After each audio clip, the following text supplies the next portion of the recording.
was getting a little bit nervous as I got close to the door because I was seeing all these big names on the walls and had no idea who was going to open it.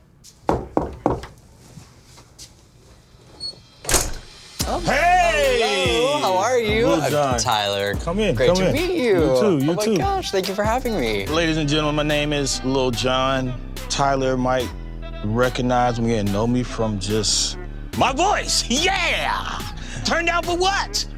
So many other fabulous, amazing songs. Thank you for having me today. I so appreciate it. I can feel your energy like crazy. Oh my like gosh. I can feel people's spirit. Right. And I can just feel like your power. Right. Like, it's crazy. I'm also a very spiritual person. I believe in afterlife and spiritual energy and spirits. I heard a story, my mom was actually psychic when she was pregnant with me, and then after she had me, she didn't have it anymore. So I think she transferred that energy to me. Who knows what's gonna happen? I might be reading him. So What cool. did you feel when you saw me? It was so funny because right as I was walking in, I had an older woman come through. She was very insistent. She was adorable. And she came through and she said, talk to him about his hat. About whether we're going to keep the hat on or keep the hat up. So it's funny when I walked in, you're wearing a hat. And normally I don't wear a hat. My hair is always out. Right? Wow. So it's funny. I definitely was picking up on some impressions. How did you start to understand your abilities, and even all the way down to just scribbling to help you have better focus? How did you deal with it? This actual process of scribbling started, funny enough, when I was around 13, 14. I was on the phone with a friend, and I was doodling. My friend was talking, and I started realizing as my friend was talking, I wasn't able to concentrate on what she was saying. Oh, wow. And I was like, oh, this is weird, I'm just gonna go with it. And I kept scribbling, and I started actually seeing details about the friend on the phone. And I was like, Wow. somehow scribbling, doodling just kind of gets me in a mindset. So. It's interesting that it's just doodles, Yeah. but it really translates into something. Right. Well, if you even think fundamentally about words, I mean, words are just scribbles, but yet Right. we understand them, we can read them, we look Right. at them, and they translate into thoughts or a sense Right. of knowingness. So in a kind of a weird way, though this is a language no one really speaks, Right. for me, I'm like, oh, grandma. Right, that means right. grandma, or oh, that means this. As far as this goes today, obviously, you brought some objects. Yes. Mind if I hold on to that go ahead. object? Great, perfect. All right. So I've got that, and I'm just gonna scribble, and we'll see what pops in. 2 women, okay, thank you. I wonder if Tyler's gonna really connect with my loved one that's passed on. I'm curious to see, what happens. What is going to happen? 2 women I want to talk about that I want to highlight. 2 women. 2 women coming through Okay. I want to mention. But they come through like this on the other side. Both were very strong women. I definitely feel like there's elements earlier on in the relationship where we don't see eye to eye. There was a reference to like who takes on the role of mom. And that kind of dance, that dynamic, presented kind of unique challenges of like, okay, are you being mom today or am I being mom today? Like, it was an interesting thing, the way that comes across.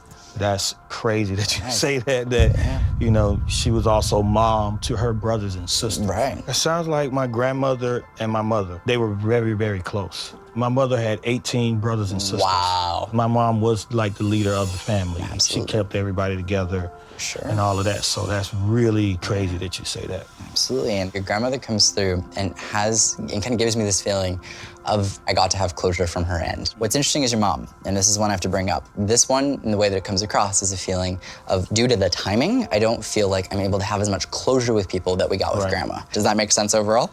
Definitely. Okay.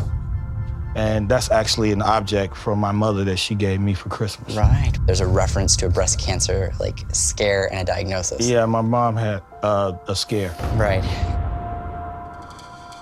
She had a small surgery. Right, and then I feel like in the way this comes across, I view this as a scare, and then I feel like I overcome this. Like, she's Yeah. not acknowledging as this being the thing that transitions me, but I deal with it when I did, and that's kind of the feeling.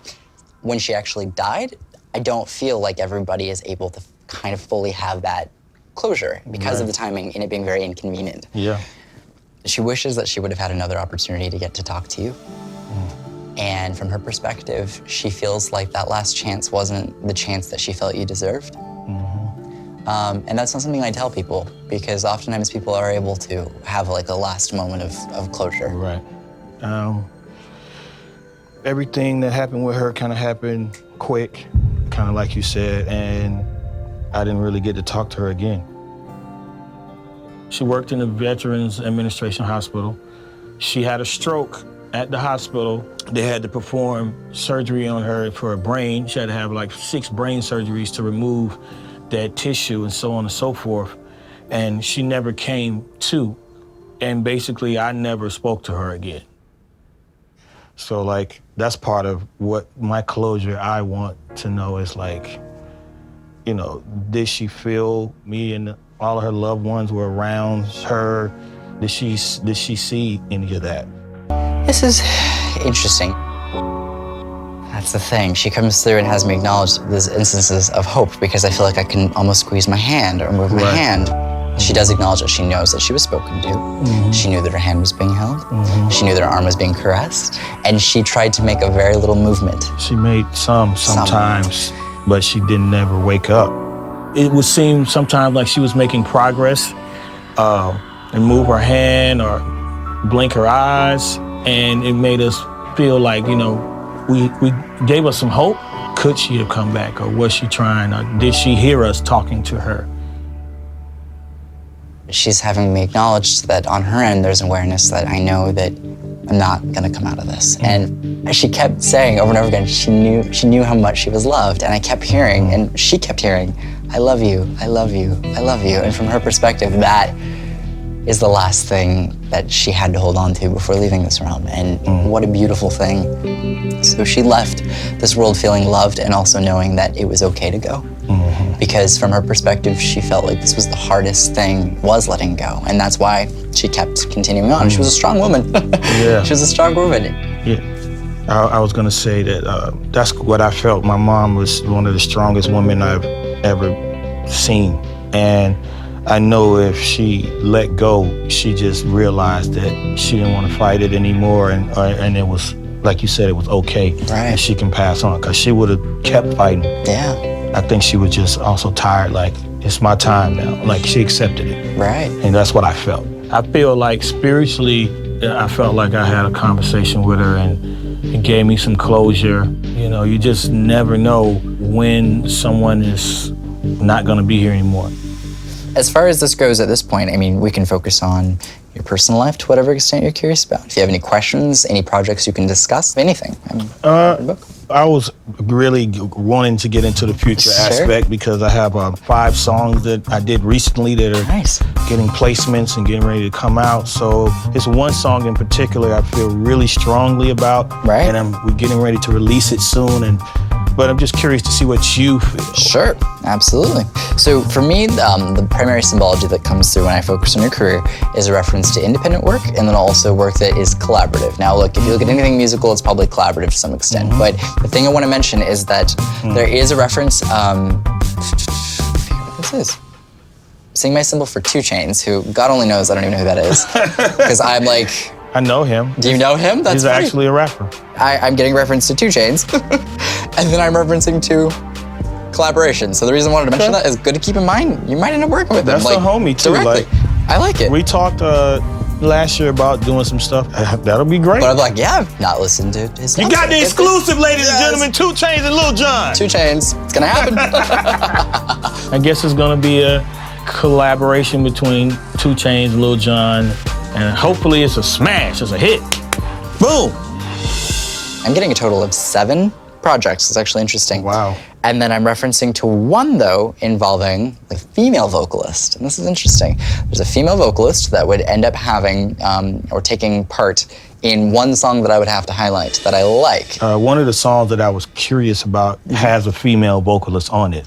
If that's what you're connecting to, that's giving me a lot of confidence. Yes. Because I think it's a smash. I think it's gonna just come out and just blow through the roof, and it's gonna shock people. And that's what I kind of wanted to get feedback on, was that one song. The one song with the female vocalist I really love. Like, I want to highlight that one as being the one that will kind of revolutionize in a weird way, like how we listen to a certain genre. It's like your ability to take a genre and change it and even integrate other elements of other genres in it. It's gonna be done really interestingly. Well, that's deep, because it's a reggaeton. Yeah. It's me and a female singer, Becky G, and Yandel. So it's kind of like reggaeton and hip hop and pop all together.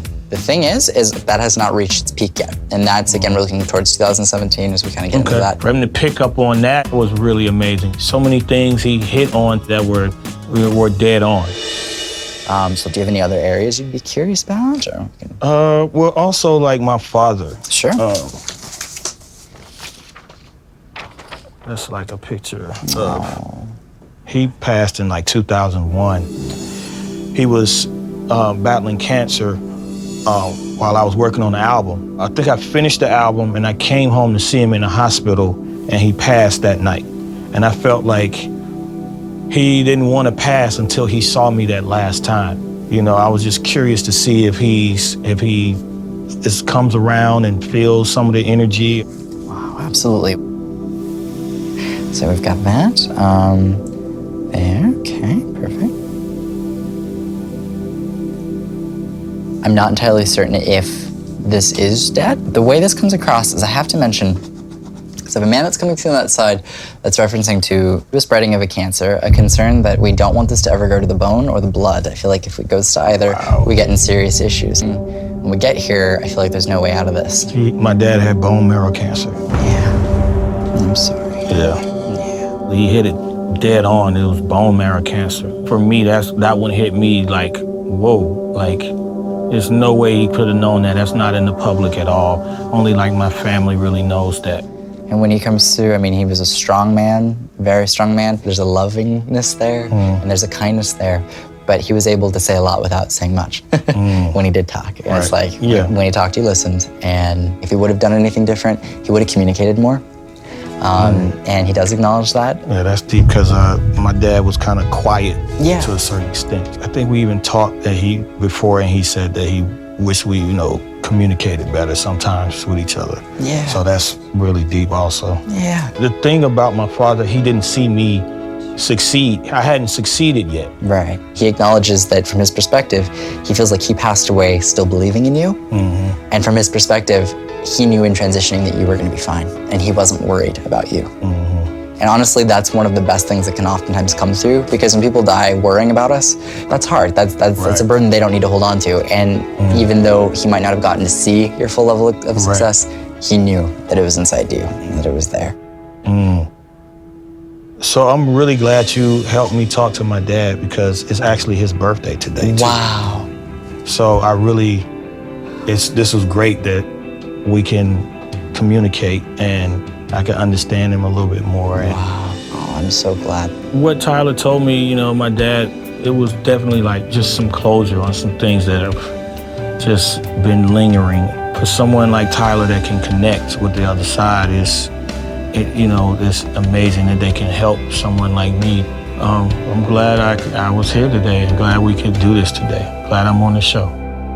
I want the scribbles. I'm gonna put it in the plaque and scan it. I might put it on a t-shirt. I'm not gonna pay you though if I sell them. It's all right. No royalties. No, I'm just kidding. I'm kidding. Oh my gosh, well, thank you. This is cool. Yes, I appreciate it. Wow. It was so interesting. A lot happened there. It's just deep because you can feel the energy. Even though this just appears to be scribbled on a paper, I'm feeling a lot of emotion from it. Oh, this is cool. I love it. Thank you so much. Thank you. I'm so glad you came through. Thank you. Sometimes it's good to have someone to just tell you, something that you don't see. It's crazy though. When I met you, I could just feel your energy. It was like a lot of power, like a lot of just positivity, just good energy. Yeah, you have an amazing intuition yourself. It's incredible. Thank you. Great. I'm privileged to be here. My mother is like 4'11" and absolutely loves rap music. And she's like 50-something. She would probably love to meet you. That's cool. You'd be open. Let's do it. Yeah, all right. After what you've done for me, of course. Oh, it's so sweet. She would love it. And got bright all of a sudden. Nice job. Yes, I would come introduce you to my mom. Okay. Oh, there she is. Hey, how you doing? I'm good. I'm Teresa. How you doing? Oh, Nice to meet you. Oh my yes, gosh. I know. Can you believe it? It's nuts. I don't even Lil know what Jon. to say. Oh my I don't even know what to say. This is Wednesday. I get to meet you on a Wednesday. What's the significance of a Wednesday? Hey, it's just a normal day. Oh my gosh. Wait, you guys, I'm seriously gonna cry. Having my mom recognize my client and I still have no idea who he is, maybe definitely take a moment to think about brushing up on my pop culture. So good. Rest of your day. God bless you. You too. Enjoy your Wednesday. Thank you. Yes. Wednesday. I love it. Bye. Oh my God.